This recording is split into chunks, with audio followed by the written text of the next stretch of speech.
शंकर का चरित्र कह रहा। ब्रह्मा, विष्णु और महेश तीनों ने जगत धात्री दुर्गा भवानी से आज्ञा ली सृष्टि की रचना करना।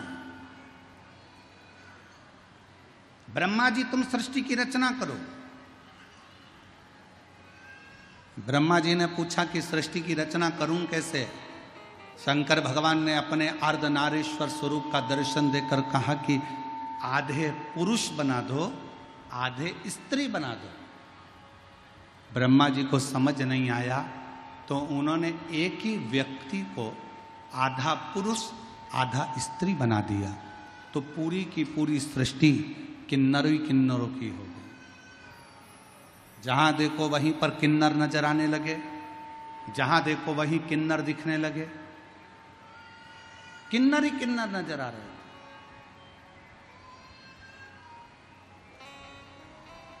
जब भगवान शंकर ने देखा, भगवान विष्णु को तो हंसी आ गई, हंसती। और भगवान नारायण को हंसी इस बात पे आई कि ब्रह्मा जी तुमको बनाना था पुरुष और स्त्री, और ब्रह्मा जी तुमने दोनों को जोड़कर किन्नर उत्पन्न कर दिया। जैसे ही भगवान विष्णु हंसे, शंकर भगवान की दृष्टि पड़ गई और शिव जी ने कहा, नारायण आप इन किन्नरों पर हंसे हो, इन किन्नर पर।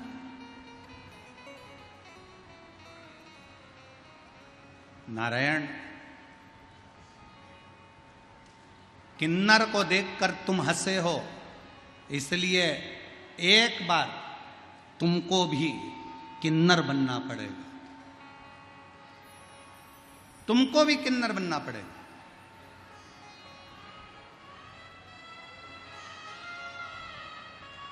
और समय आया था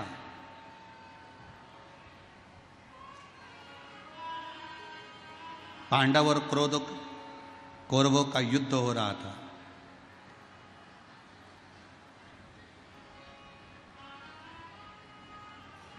कुरुक्षेत्र की भूमि पर देवी को प्रसन्न करने के लिए कौरवों की ओर से और पांडवों की ओर से परिवार के एक व्यक्ति की बलि देना था। कौरवों ने तो खुशी मनाई कि हम 100 भाई हैं, हम में से एक आध मर भी गया तो 99 बच जाएंगे। पर पांडवों में से 5 भाई हैं और अगर एक की बलि चढ़ गई तो 4 ही बचेंगे। बड़ी चिंता पड़ गई, बहुत चिंता। पूरे हस्तिनापुर में खूब चिंता पांडवों को करें। भगवान कृष्ण ने अर्जुन से कहा, अर्जुन तुम जब वन में गए थे, तुमने एक नाग कन्या के साथ विवाह करा था, उलूपी के साथ में। उसका एक बेटा है आरावन, जाओ उस बेटे को लेकर आओ। अर्जुन गए और अपनी धर्म पत्नी उलूपी से अपने पुत्र आरावन को लेकर आए। और आरावन को लेकर आए और आरावन ने कहा, पिताजी मैं तुम्हारे साथ में युद्ध के लिए चलने को तैयार हूं, चलो मैं कौरवों को मार मार कर गिरा दूंगा। यह आरावन कहने लगा। जैसे ही युद्ध के मैदान में कुरुक्षेत्र में पहुंचे, भगवान द्वारकानाथ को प्रणाम किया। द्वारकाधीश ने आरावन को देखा और देखकर आरावन से कहा, आरावन तुम्हें किस लिए लेकर आए हैं तुमको मालूम है? आरावन ने कहा, प्रभु मुझे तो नहीं मालूम। आरावन इस कुरुक्षेत्र की भूमि पर युद्ध के पहले दोनों परिवार में से एक एक परिवार के व्यक्ति की बलि देना है। कौरवों में से अगर एक बलि चली गई तो 99 बचेंगे, पर पांडवों में से अगर एक बलि में चले गया तो 4 ही बचेंगे। इसलिए तुम्हें बलि देने के लिए लाए हैं, तुम्हारी बलि दी जाएगी।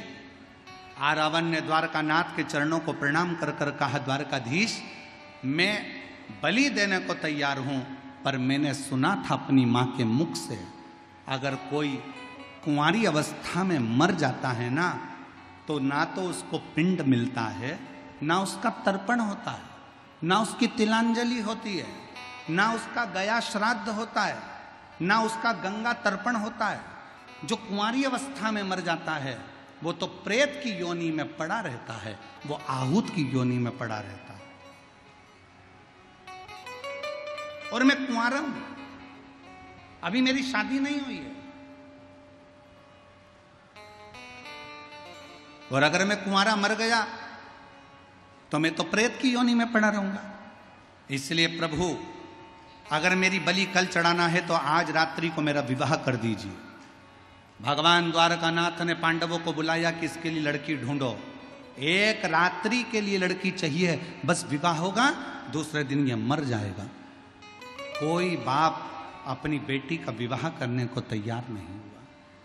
तब भगवान द्वारकानाथ को याद आया कि शंकर भगवान ने कहा था कि हे नारायण, हे विष्णु, तुम किन्नर पर हंसे हो, इसलिए तुम्हें किन्नर बनना पड़ेगा। भगवान द्वारकानाथ ने कहा अब लड़की ढूंढने मत जाओ, इससे विवाह मैं करता हूं। भगवान द्वारकाधीश किन्नर का रूप धारण कर लिए और आरावन के साथ में शादी कर लिए। आरावन के साथ विवाह हो गया। दूसरे दिन आरावन का बलि चढ़ बलि चढ़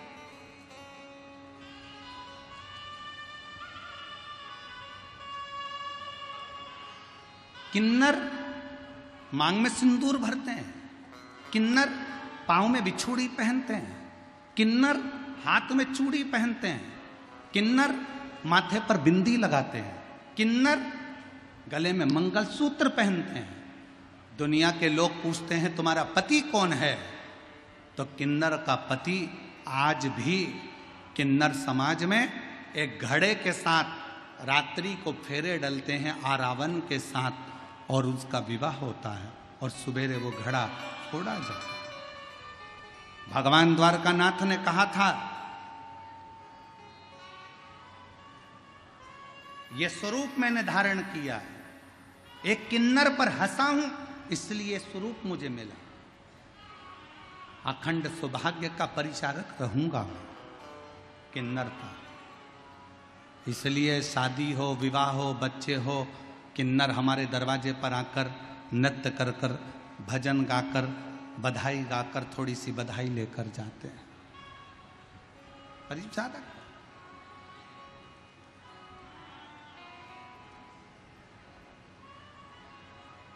शास्त्र कहता है भगवान विष्णु किन्नर पर हंसे तो उन्हें किन्नर का जन्म मिला।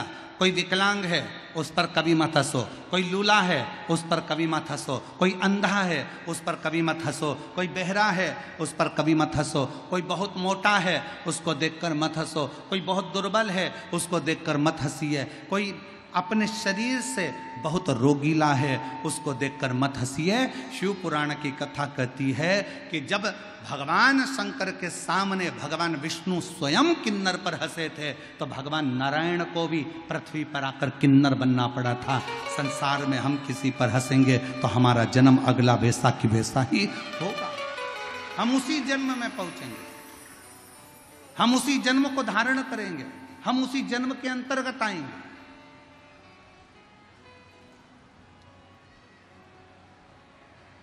क्यों हंसे? किम्मत बुरे कर्म कर बंदे वरना पछताएगा, भगवान की आंखों से तू बच नहीं पाएगा, तू बच नहीं पाएगा। अरे ओ अज्ञानी मत करना, अरे ओ अज्ञानी मत करना, तेरे कर्म का फल भी तू ही पाएगा, जैसा किया तूने तेरे आगे मत बुरे कर्म कर वरना पछताएगा, भगवान की आंखों से तू बच नहीं पाएगा, तू बच नहीं पाएगा। अब क्यों हंसना, क्यों ताने कसना, क्यों अपशब्द कहना, क्यों गाली देना, क्यों आड़ा टेढ़ा कहना?